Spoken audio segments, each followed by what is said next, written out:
नमस्कार मित्रांनो, स्वागत आहे तुमचं आजच्या आपल्या छोट्या मोठ्या ब्लॉगमध्ये. टेन्शन प्रणाली आणि निखिल या यूट्यूब चॅनलवर. आज दिवस जरा वेगळा आहे.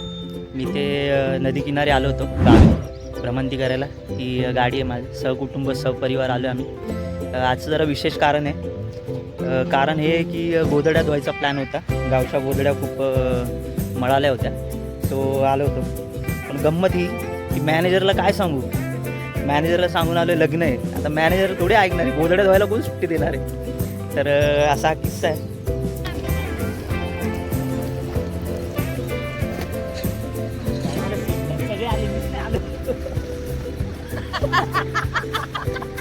मध्ये नका उभे राहा.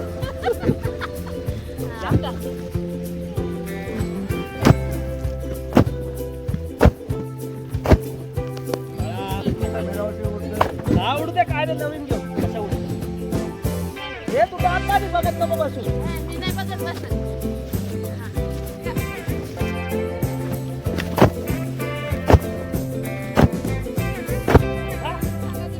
हे ढकलून लगेच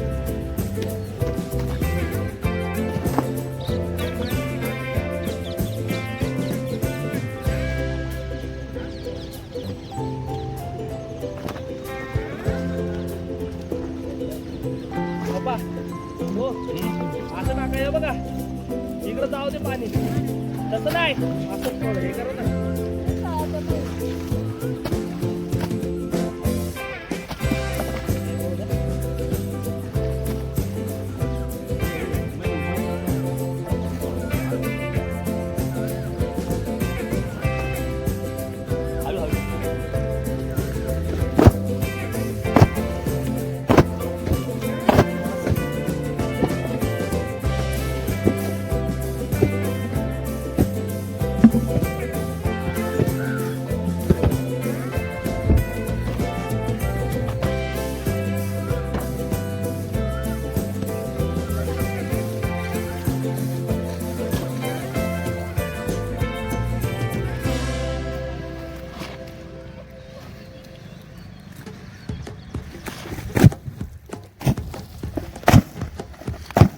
डावा नाही, तुझा बघण्याचा दृष्टिकोन डावा आहे.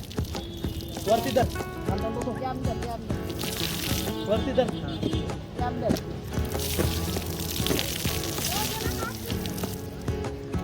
अरे काय होते साडे मम्मी तू फिर.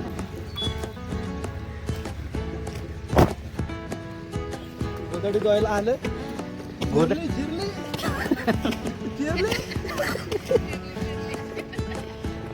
गोधड्या धुवून हालत बेकार झाली. काय झालं अनु? चिरली चिरली. अरे हालत डाऊन झाले. 35 गोधड्या असेल टोटल. अजून धुवायच्या बाकी आहेत, आताशी पिळ्यात.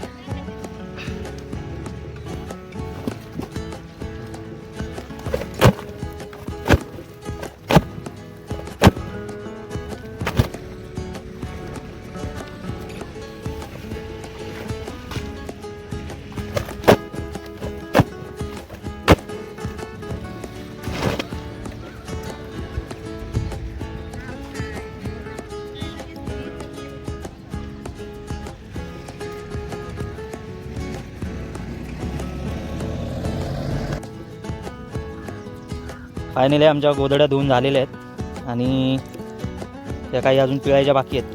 अशा प्रकारे मला गोधड्यांनी सत्कार केलेला आहे. आणि भीमा नदीच्या काठावर, भीमा नदीच्या काठावर आमची भरपूर पाणी जिरलेली आहे. पुढच्या वेळेस असं आम्ही घोषित करण्यात आलेलं आहे की आम्ही माणसं घेऊन गोधड्या धुवायला येऊ करून. आमची पूर्णपणे जिरलेली आहे. गोधडी घेऊन सत्कार. आणि इथं माझी मम्मी माझ्या भावाचा गोधडीने सत्कार करताना टाळ्या बाप्पा टाळ्या.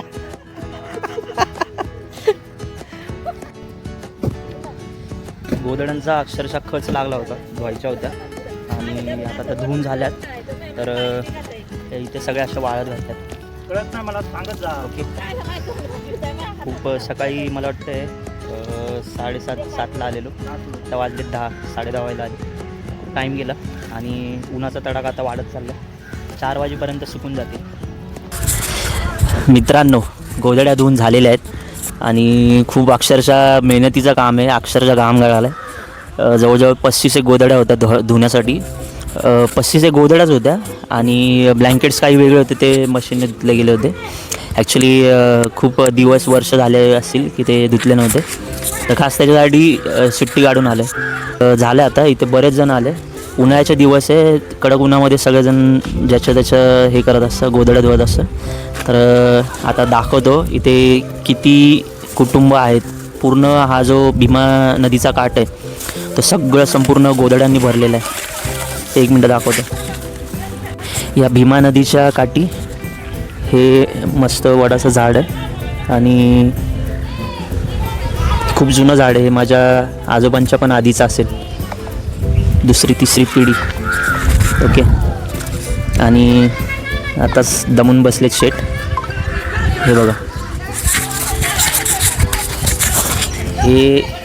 हा जो सगळा पट्टा दिसतोय हा ट्रॅक्टरपासून हा सगळा, ह्या सगळ्या गोधड्या इथं आपल्या गोधड्या त्या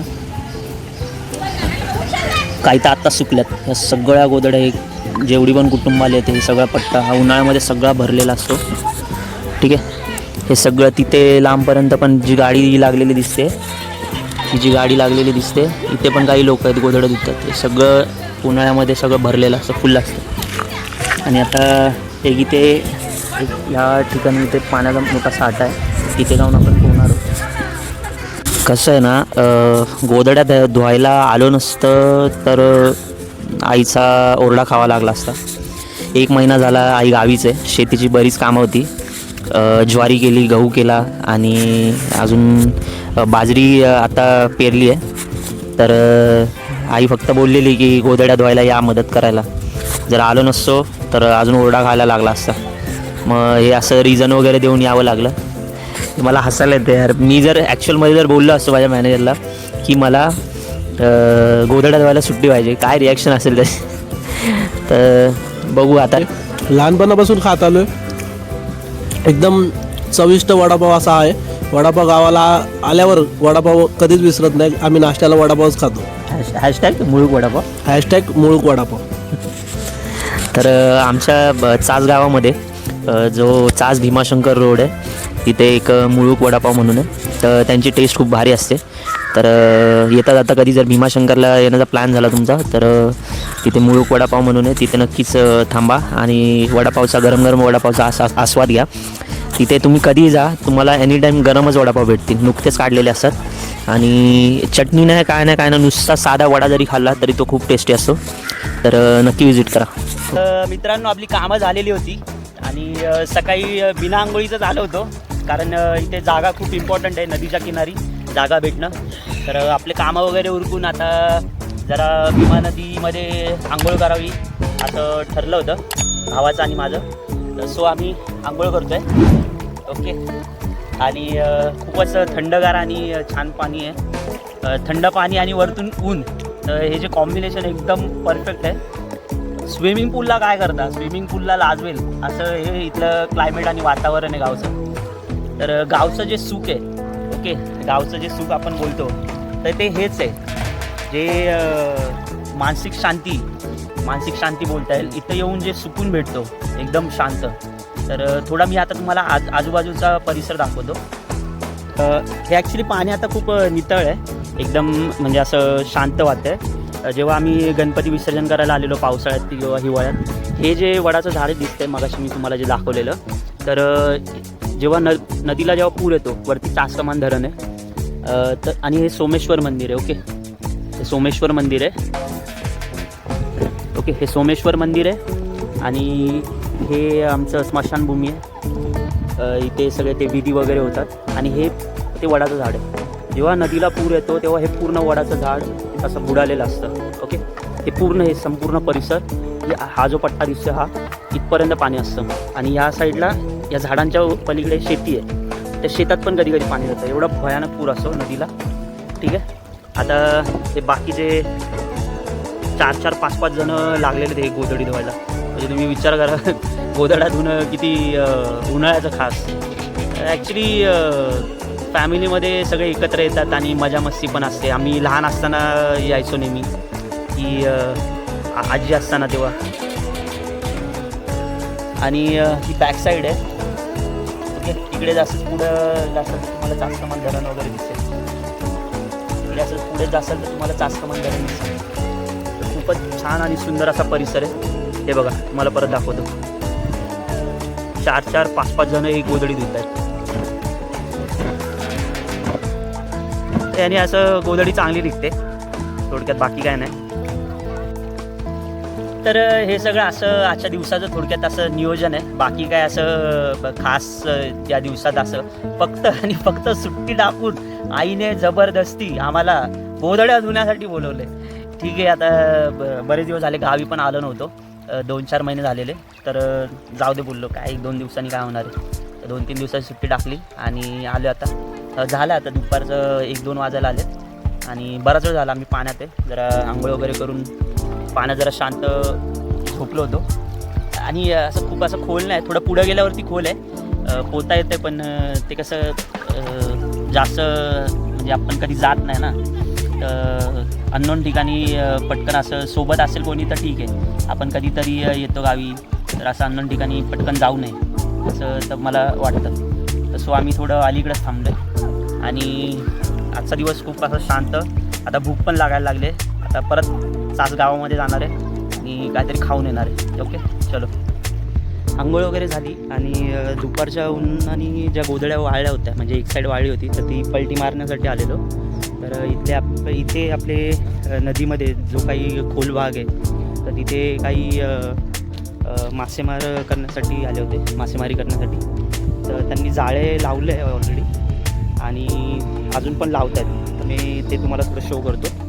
तर मगाशी आपण इथे त्याचं गोधडं धुवत होतो.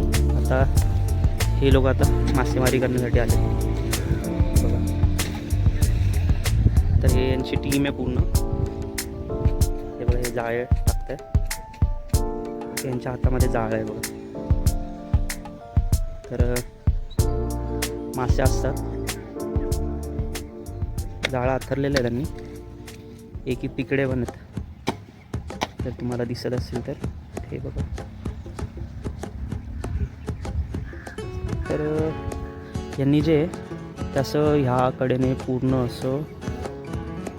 असं एवढं असं जाळं टाकलेलं आहे. ते अजून आथरता येतं ते. जर काही छोटे मासे किंवा बाकीचे खेकडे वगैरे किंवा काय अजून काही गोष्टी असतील तर त्यासाठी ते उदरनिर्वाह त्यांचा त्याच्यावरतीच आहे असं मला वाटतं. नक्की माहिती नाही, पण ते नेहमी येतात इथे मासेमारी करण्यासाठी. आणि बघू, आता जेवणाची वेळ झाली. आता भावाला बोललो आहे काहीतरी खायला घेऊन ये. बघू आता काय घेऊन येतो. तर मगाशी बोललेलो खूप भूक लागलेली आहे, तर भावाला बोललो काहीतरी घेऊन ये खायला. तर त्याने खूप आवडीचा असं भेळ आणलेली आहे, कांद्यासोबत आपण खातो. आणि अशा प्रकारे आम्ही एन्जॉय करतो आहे. खूपच छान अशी सावली आहे. कडक उन्हामध्ये हे जे झाड वगैरे आहे त्याच्या खाली एकदम गडद अशी सावली आहे. तर एकदम फुल भारी वातावरण आहे, गावचं वातावरण एकदम बेस्ट वातावरण आहे. फायनली आमच्या गोधड्या धुवून वाळून सुकून एकदम पापडासारख्या वाळून झालेल्या आहेत आणि त्यांच्या आता घड्या घालून आम्ही ठेवतो आहे. चला भेटूया पुढच्या ब्लॉगमध्ये. Tata, bye bye.